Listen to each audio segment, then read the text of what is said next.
DeSanto Propane is 4 generations strong as a trustworthy, family-owned business with unmatched customer service. Go online at DeSantoPropane.com for more info or call toll-free at 1-800-752-4574 today. Since 1937, the difference has been DeSanto Propane.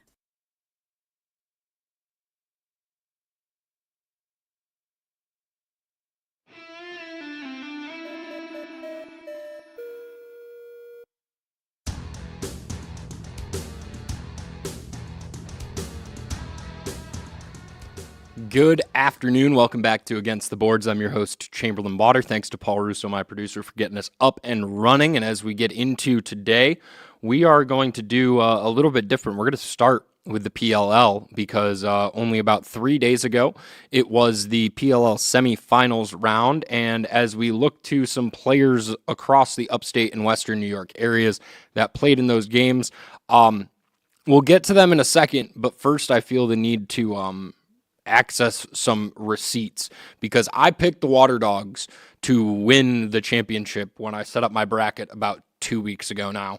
And in the midst of that, we then saw the Attack last week, or 2 weeks ago now, play absolutely amazing, but the midfield did absolutely nothing. And then, while I was talking about the team, I watched a lot of lacrosse this summer, I won't lie.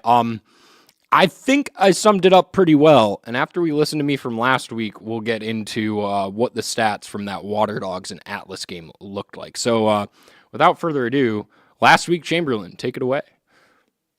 Time that the Water Dogs offense started to go stagnant, they tried to initiate it through Connor Kelly, the smallest midfielder that they have. You've got Zach Currier, who I get it, he's not an offensive player. You're not going to start him. You have Thomas McConvey, who won Midfielder of the Year the last time he played in college lacrosse and is clearly one of the best offensive prospects in indoor right now. He's an initiator to the nth degree. That is what he does in field. You've got Jack Hanna, who also has all of that length and size and the shooting ability. Why is the ball being put in Connor Kelly's stick to try to initiate the Water Dogs offense? He's not drawing a pole. He's going to draw a short stick, and then clearly, as he showed through all of those games, didn't score. They got to change who's driving on their offense. They have to change who is driving from the midfield if they want to find a way past this Atlas team. If they do that, I think they cruise. It'll only be a 3-goal game, but I think they will cruise because this is a team that can come out to that 5 goals.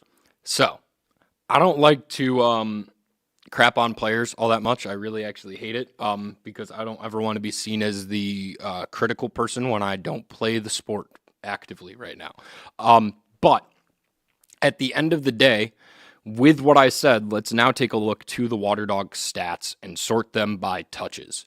The most touches of the Water Dogs against the Atlas was CJ Kirst. He had 10 shots, 2 goals, an assist, 27 passes, only 1 turnover. Now, who had the second most touches on the Water Dogs in that game?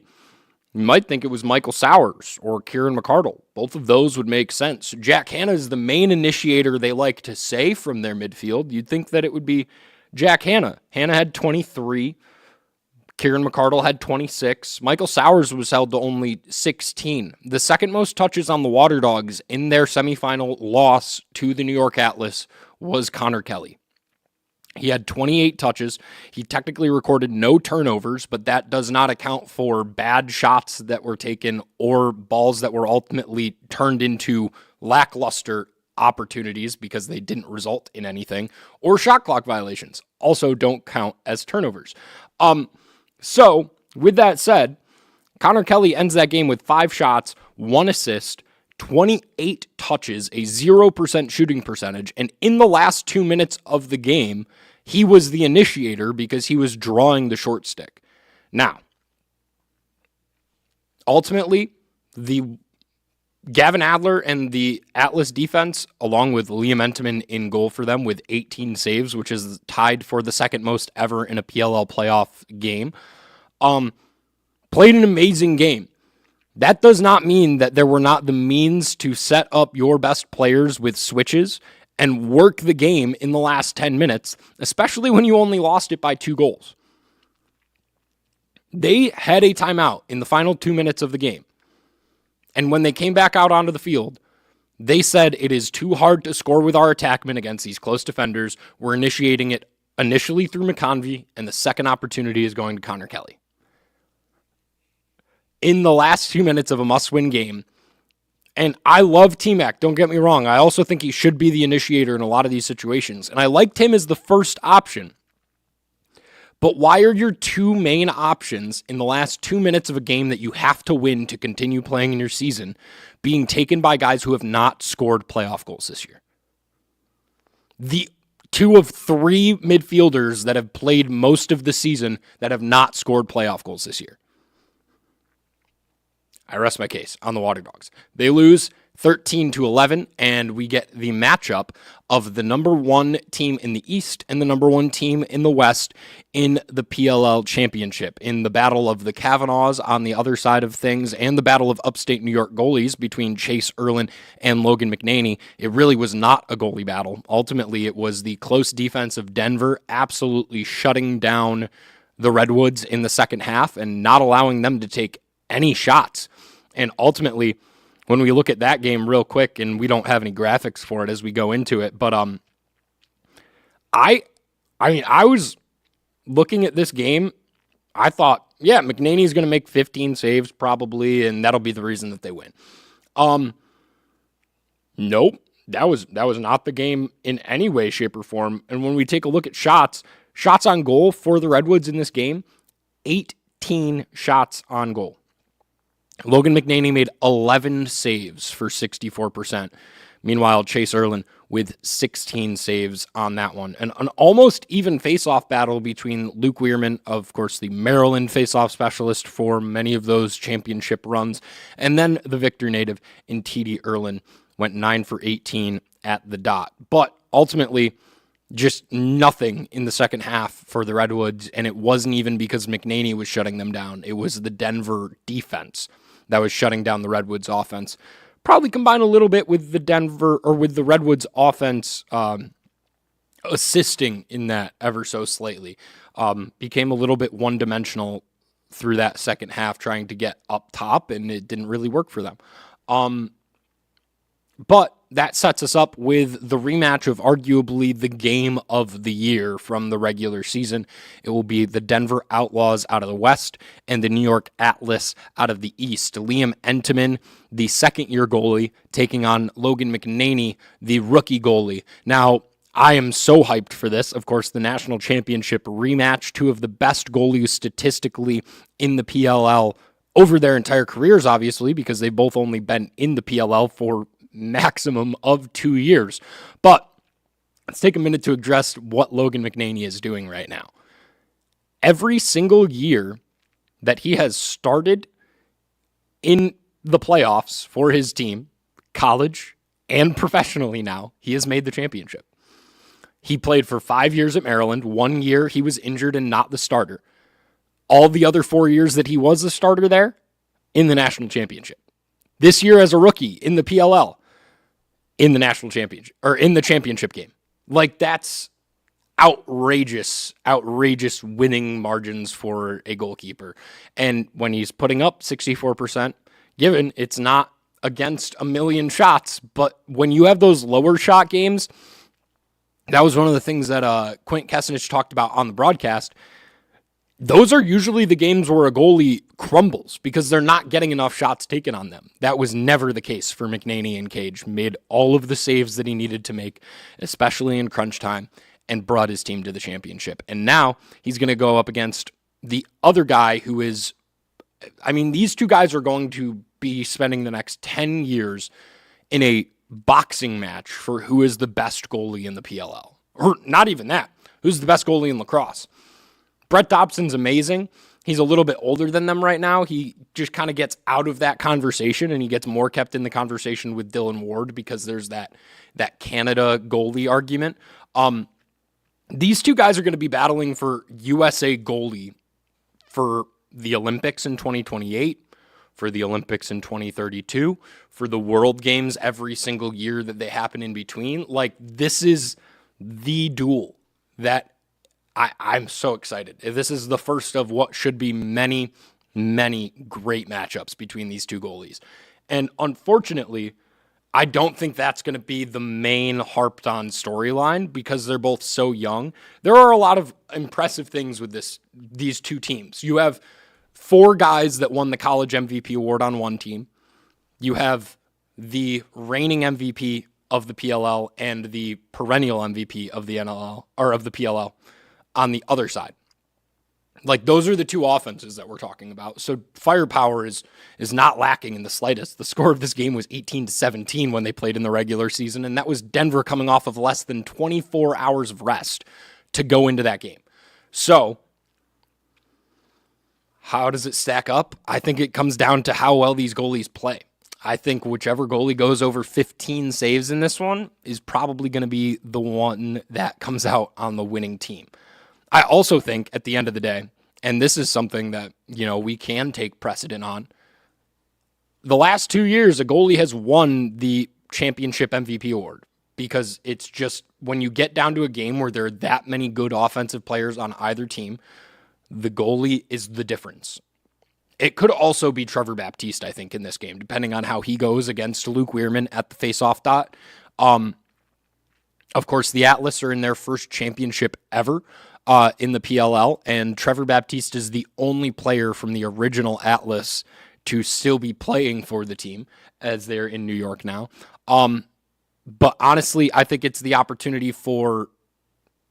You've got Tim Soudan on one side. That's the other thing we haven't addressed at all. The real harping point for this game and why I applied for the credential to go to it, it is the Rochester Rattlers playing against the New York Atlas. That's what this game is.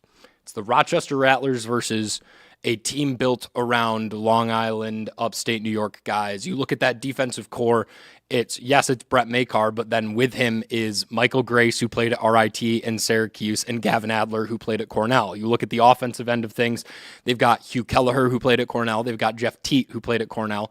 You've got the Virginia connection, which I just enjoy watching, so who doesn't want that on their team, right?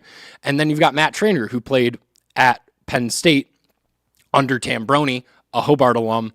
You can go on and on with your connections to upstate New York that are going to come specifically in this game.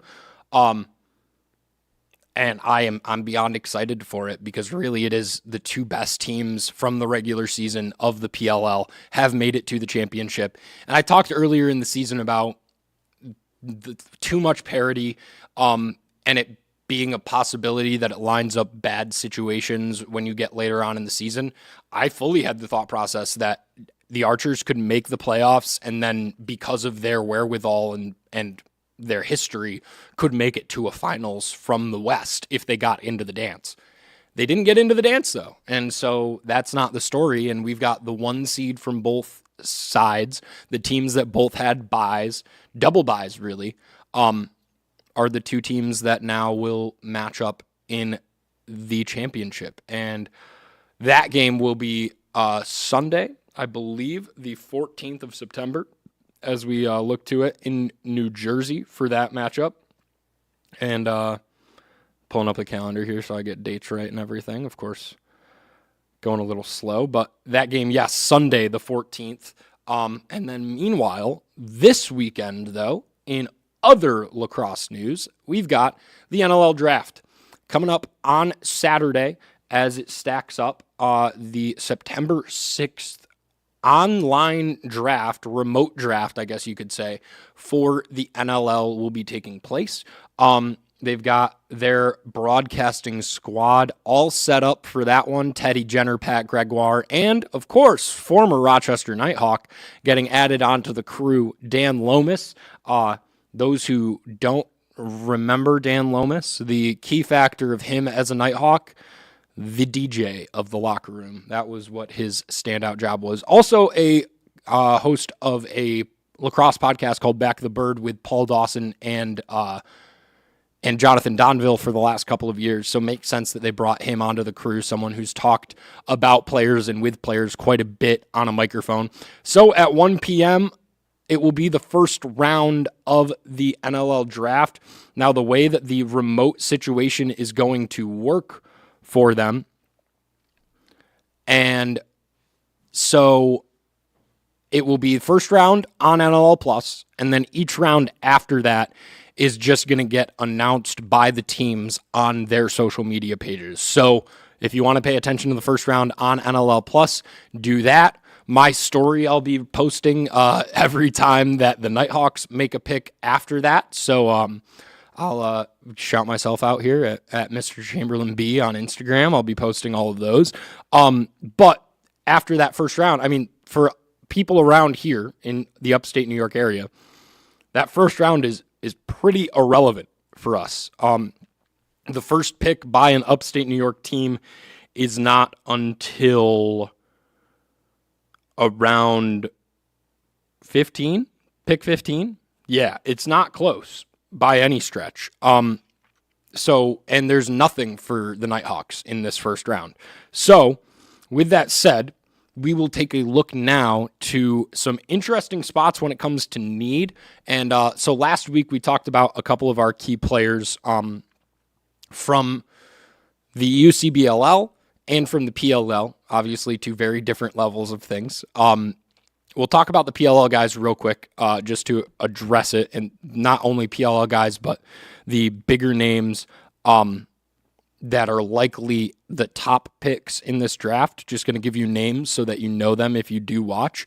CJ Kirst, of course, is vaguely an inevitable first overall pick. Chris Kavanaugh is going to be an interesting one because, as we've seen from Pat, we don't know how much they're actually going to play in the NLL when it comes to injuries that they take during the PLL season. Also, usually guys coming right off of college that then go right into a PLL summer, except for the way that CJ's went, where he had that surgery before playing the PLL season. Usually guys take time off after that first full year of that. It's literally, I mean, like 6 straight years of lacrosse. Like, you don't get a break at all. So won't be surprised to see Chris Kavanaugh drop down a little bit in this draft, but will still be someone that is a major prospect to get picked up. Someone that I don't see dropping in this draft is Owen Hiltz out of Syracuse. Levi Virch, the defenseman, also playing in the PLL this summer, is going to be a high likely defensive draft pick for someone. And then the 3 guys playing in Canada right now that have been acknowledged in like the top 8 picks of the draft, just so that you'll be familiar with these names: Alex Marinier, Will McLeod, and Greg Elijah Brown. 3 names that will likely be in that top half as some forwards that have been playing some good Senior B lacrosse throughout this summer. Now, our upstate collegiate box lacrosse league players, we've got a list of 7 here that have played in the UCBLL, some of them from upstate New York, some of them from the Carolinas, actually, surprisingly enough, but they come up to play their lacrosse in upstate New York in the summers because there's not any box to play in the Carolinas.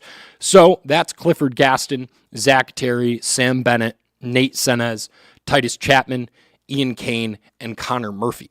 Now, of those, 3 of those players are forwards, and 4 of them are transition players. Unfortunately for some of them, I'm not sure all of them will end up getting drafted into the NLL this season, but taking a look at some key spots, one of the main things that I did today before coming into the show was taking a look through depth charts in the NLL, taking a look at forward needs, also comparing those with a couple of articles that have already been released. And I will give you my list of the 6 teams that need either depth or an arguable third guy in their forward room. Now, when I say depth, I mean likely practice squad, 4th or lower. If you're the 4th guy on the squad, you're at the 4th guy in the position, you're at the very least getting scratched on game day. Because at the end of the day, if you walk into a game with 8 forwards, I don't know how many NLL teams really are going to do that on the active game day roster. I just don't see that happening very often. So with that said, if I say depth, I mean they're likely not the third lefty. If I say just lefty or righty, they're likely in a chance at least that they can compete for that third spot on the team and get serious minutes with the squad. So while we look at forwards, the three forwards that this addresses also are Clifford Gaston, Zach Terry, and Nate Senez.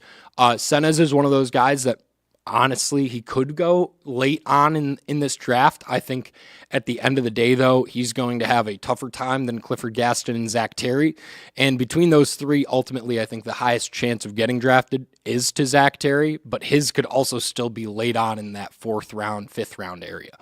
But with that said, we'll take a look at Zach Terry's prospects first here. Georgia is definitely, in my mind, in need of a lefty as we looked through their roster at this point and their depth chart at this point. I'll actually pull it up and run through it quickly. Their lefty forwards, they have Shane Jackson and Andrew Q. Seth Van Scheppen is a young, big body that's been working his way into the lineup. But I think Terry offers them something that they don't necessarily have on that lefty side right now, that they've been trying to get out of Brian Cole as a transition guy a little bit more. I think he offers them that shot from up top, but he is a completely different body type than Andrew Q and a little bit bigger than Shane Jackson. So I think it could work. It's not my favorite move or option for him, but it's definitely a place that I feel like he'd have more of an opportunity than some other spots. Some areas where he could have an opportunity at depth: San Diego and Las Vegas. When we take a look at Vegas's lefties right now, they're in an interesting spot. Just when it comes to age, really, Casey Jackson and Holden Cattoni, both key lefties for them right now. Adam Patra working his way into that lineup, but I think a guy like Terry could definitely find his way into some minutes on a squad like Las Vegas. Not sure how much he would want to play for a team like that. And then meanwhile with San Diego, it really is the question of, is Pat Cavanaugh going to make his way into games for this San Diego team significantly and be a lefty for them, or is he not? The other thing with that, of course, Ryan Benesh, older on that lefty side. They also get Zach Currier playing a lot of minutes for them in transition. So less opportunity there. That's why we have that depth left down. The last team with real lefty openings that likely after the first 10 picks won't have any lefty openings is the Toronto Rock. Now, I mean, you look through the lefties that they have at the moment on their team and you just kind of wince. They literally only have 2 left-handed forwards on their roster in Corey Small and Nathan Grennan. Obviously, though, CJ Kirst will be the first overall pick of this draft. And if he's not the first overall pick, Toronto can take him at number 2 or number 3. So it's really not that much of a conversation. But when they only have 2 lefty forwards on their roster, I wouldn't be surprised if they take 2 early and another one later on in the draft just to be safe and cover their own tracks. So definitely an opportunity there for a lefty to be taken. Now the teams with righty opportunities, Colorado says they want another one. Would they want one out of RIT, who is likely very similar in play style to a Ryan Lee? I don't know. I don't think they would, honestly. But that's what a guy like Clifford Gaston is going to offer, with a little bit more of a shooting drive to the net than a Ryan Lee does. But you look at the comp, it's definitely right there. An RIT guy, righty, smaller, quick step, quick, fast twitch. It would make a lot of sense. But where it would also make a lot of sense is Vancouver. A squad that when we look at their righties at the moment, yes, they have Keegan Ball, but aside from Keegan Ball and Kevin Crowley being older, wide open spots on that righty side for a forward. I think that would be an awesome opportunity. Of course, there will be plenty of guys going earlier in this draft. Alex Marinier going to be one of those guys likely as a premier righty. But when we talk about the guys that could go later on in this draft from upstate New York colleges and playing their summer ball in upstate New York, I think Vancouver is the best opportunity for a guy like Clifford Gaston to thrive. So we'll keep an eye on that one. The last thing with this draft to talk about, of course, is the Rochester Nighthawks. And as we look to the Nighthawks depth chart, really, I mean, especially, there no needs on offense. Let's clarify that first. This lefty side is set. I worry that Turner Evans is going to lose some minutes as Graydon Hogg continues to excel, if he does. Righty side, though, definitely set. With Zed added in, he hasn't even actually been added to this depth chart that I'm looking at right now yet. But you have Ryan Lanchberry, Ryan Smith, Curtis Knight, Kyle Waters, and Zed Williams all on that righty side. Definitely no need for lefty or righty forwards. However, on the defensive end of things, they will be adding in Connor Finger this offseason, who just finished up his college career at Albany and played for the Hawkeyes over the summer in the UCBLL. But still more openings in my mind for lefties in both transition and in primary defense. Of course, they have Josh Medeiros back there right now. They've got Chad Tutton, who runs a little bit, but maybe isn't the guy that you always want running. The other guy, too, back there is Mitch Ogilvie, who's been out with injury for a bit and hasn't been in there, but is definitely a close defender, not as much a transition guy. So a guy that I love the idea of the Nighthawks adding, as they don't have any first-round picks and they can look to add late on in this draft, would be the St. Bonaventure attackman and Buffalo's transition player, Connor Murphy. Just, to me, a perfect prospect for the Rochester Nighthawks, a guy who offers you more of that horses in transition type of game. He's an offensive player in field, so he has that shooting stroke. You know that it's there. He's a lefty, which is when you come into defensive players in the NLL, having left-handed defensemen is a premium that you need as often as you can possibly get. I think Connor Murphy would be an awesome late scoop for the Nighthawks. I'm hoping that he doesn't just go to Buffalo and get sent into that practice squad and found underneath, finding some minutes every once in a while, but not really like getting that opportunity. I think he would be an awesome, awesome Nighthawk for this squad. And when it comes to draft conversations, that kind of does it for us as we get ready for this NLL draft. I've been covering the draft since 2022, when it was in Toronto, and it's always so interesting. You usually have an idea about who the first 5 players of the draft are going to be. You can look to the MSL draft and see where players go. But at the end of the day, so much of the picks later on in the draft just come down to feel and fit and have you watched enough film of this guy? The answer to that question when it comes to the Nighthawks, Dan Carey's definitely watched enough film of those guys to know.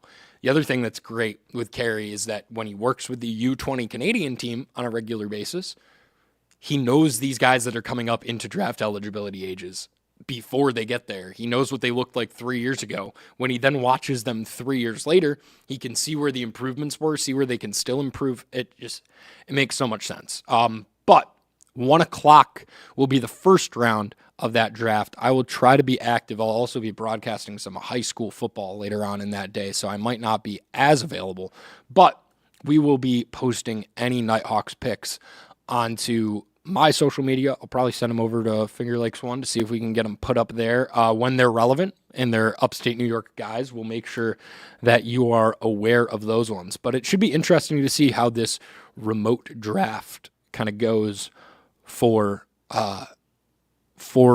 all parties really in the NLL as this year continues to shake out. Of course, the other thing to talk about quickly with the NLL, obviously the CBA conversations are still not completely wrapped up. A lot of conversation about, is the franchise tagging happening throughout the league just because they can then just push it all on to next year and try to set something up? Possible. I'm not going to try to read into it right now. After the draft, we'll probably talk a little bit about it, but ultimately right now, season is as likely to go underway as it is any other year, and the Rochester Nighthawks are at a point where they do not need any offensive help at this point. But that's going to do it for us this week on Against the Boards. This Saturday will be the NLL Draft, and a week from Sunday, it will be the PLL Championship between truly 2 New York teams. And if you don't get it, you're just not from upstate New York as a lacrosse fan. That does it for us this week. Big thanks to my producer, Paul Russo. I've been Chamberlain Bauder. We'll see you next time.